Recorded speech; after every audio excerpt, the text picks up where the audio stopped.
Are you starting a law firm and don't know where to start? Have an idea, you want to get it going, but don't know that you're going to generate cases? My name is Ethen Ostroff. I'm a personal injury and mass tort lawyer. I started my own firm, Ethen Ostroff Law, in January 2022. Today is June 20th, 2023. And since starting my firm, I signed 1,675 cases that were accepted by my referral partners. I'm going to tell you exactly how I did that in this video. Before I get into that, make sure to hit that subscribe button and follow along, where I will make sure your future personal injury case is protected and help you scale your law firm the right way. The first step that I took when I started my firm was start on the right system. Data migration is a total bitch. If you want to go and start on the wrong system because it's cheaper and you use your system the wrong way, let's say, for example, you put in free-form notes. Hey, spoke to the client. They said that their, right shoulder is feeling okay, that the surgery was, scheduled, yada, yada. One note after another note after another note. If you want to be stuck in notes hell while running your firm and not know what's going on with your files all the way at the top level, you should just use free-form notes and call it a day.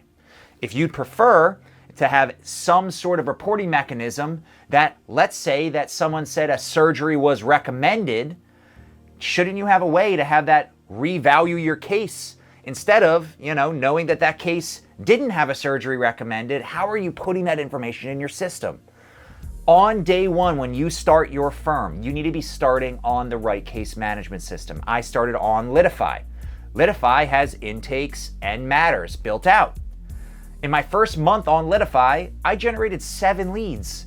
But I knew after helping my dad's firm move from Needles, which had 30 years of bad data, to Litify, that if you start on the wrong system and you use it the wrong way, eventually you're gonna have to pay for a $50, $80, $150, $200,000 migration 5-10 years down the road.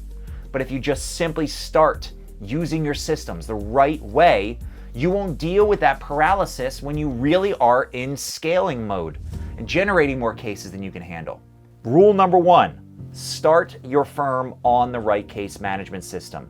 Rule number 2, use that case management system the right way. If you're using it the wrong way, you might as well have just thrown that money down the drain. Making that decision for my firm helped us be ready for where we are today, which is generating 2,000 leads a month. If your firm right today were to double, triple, quadruple, quintuple your lead volume, would you keep the same conversion rate? Probably not. So make sure that you have an intakes dedicated system, a matters dedicated system, and use it the right way. There are several options out there. If you're on Clio Manage, get Clio Grow and actually use it. I can't tell you how frequently I talk to lawyers and they say, oh yeah, I have Clio, but I bought Clio Grow and I just don't use it. Why? Why do you do that? Just use your systems as they were prescribed, maximize them. If it doesn't do enough for you, you can get a better system in the future. But I do recommend picking a system that you can grow with for 10 years, not for 3, not for 5. Don't do it for today. Do it for 5-10 years so you don't need to migrate in the future. That's where I would start from the very beginning, and that's what I did from the very beginning. Another piece that I think is really critical is get yourself out of the intake process as fast as possible. I'm gonna give you a little secret that's gonna suck to hear. Your conversion rate will go down if you don't do those intakes, law firm owner. You gotta accept that that's the reality and the only way to scale your firm. The longer you are stuck taking 1, 2, 3, 5, 10 intake calls a day, the longer your firm is not gonna grow. Why is that? Yes, Mr. Lawyer, Mrs. Lawyer, law firm owner, you have a 90% conversion rate. Congratulations. You're really special. You're really not. I'm just telling you a secret. Your conversion rate as the CEO will always be higher than everybody else's. But that does not justify you working in your business on a task you should be delegating. Let me give you an example. Let's say that you have a 90% conversion rate, which is basically unheard of, but let's just assume you do. Every time you take that call, you're pulling yourself away from the brain surgery work or the architect work that you should be building your firm with. Every time you're stuck in the business, you're not working on the business. As the owner of your firm, you need to be actively working on the business, mapping new processes, coming up with problem-solving strategy to deal with a big issue that you have, making things more efficient so that 2 clicks become 1. Those are the projects that add a multiplier of value to your firm, not that one signed case. You got to rip the Band-Aid off, accept that someone else can get a 50% conversion rate, but if you have 1, 3, 5, 10, 20 other intakers getting a 50% conversion rate, guess what? You're signing a lot more cases than you with your 90% conversion rate. Get yourself out of intake. At my firm, we generated, I'm looking right now, I'm looking right now at my computer, we generated 18,000 intakes. 18,000 intakes since starting my firm, almost all from Facebook or Instagram. Running just simple lead gen videos that I recorded in this studio. I don't have a beautiful studio. It's just a green screen with a Sony a6400, a little light behind there. I'll get into the film equipment stuff you're gonna need a little later, but with 18,000 intakes, we've signed 1,674 cases as of this second, and we referred out 6,800 leads. That means 1/3 of the leads got referred out. How many do you think that I did since starting my firm? January 2022, not that long ago. Close to 0. I personally have maybe taken 5 intake calls. The only situations that I have taken is before I hire my first lawyer, escalations. Hey, I will only sign your paperwork if I speak to a lawyer.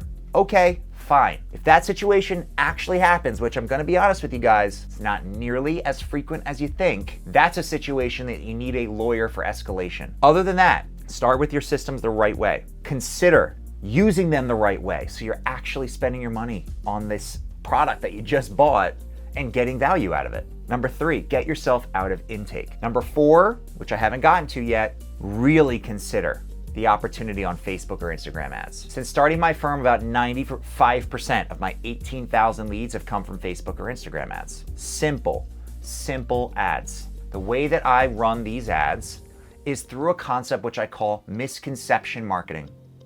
Misconception marketing is basically telling someone about the case they didn't know they had.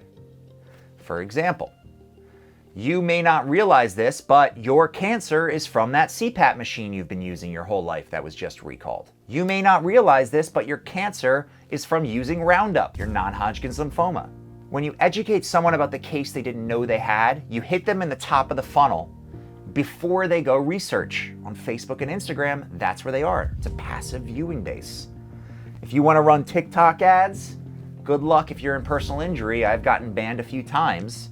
You're probably not going to have the easiest time with it, but consider Facebook and Instagram ads as a quick way to generate some cases and generate some leads. With these steps, these are the things that were the foundation of my firm, which now has over 1,600 signed cases. A great system, using it right, getting out of intake, building a team for it, and running Facebook or Instagram ads.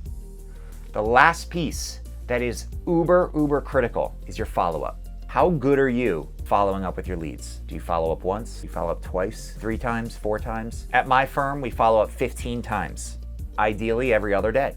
Call, text, email. Call, text, email. Until they say stop or until we get them to sign our paperwork. Not only do we follow up 15 times, we also hit them at different periods of the day. Guess what the best time to call people on an outbound call is? Nights and weekends. So I'll raise the question again. Are you doing intake? And are you doing intake on nights and weekends yourself? 8 p.m., big case comes in the door. Are you the one who's taking that call? Don't get me wrong. In some circumstances, you have to be the one that takes that call to make sure they convert, but you have to build a process so that you can eventually get out of that process. And that involves having people do outbound dialing for nights and weekends. So these 5 things, using a system and getting a good one, actually using it, getting yourself out of intake, running Facebook and Instagram ads, following up effectively, especially on nights and weekends. These are the tricks that have helped my firm scale rapidly. Thanks so much. Look forward to having you as a follower. Hit that subscribe button, follow along, where I will make sure that you understand how to scale your law firm the way that I did and that your future personal injury case is protected. Thanks so much.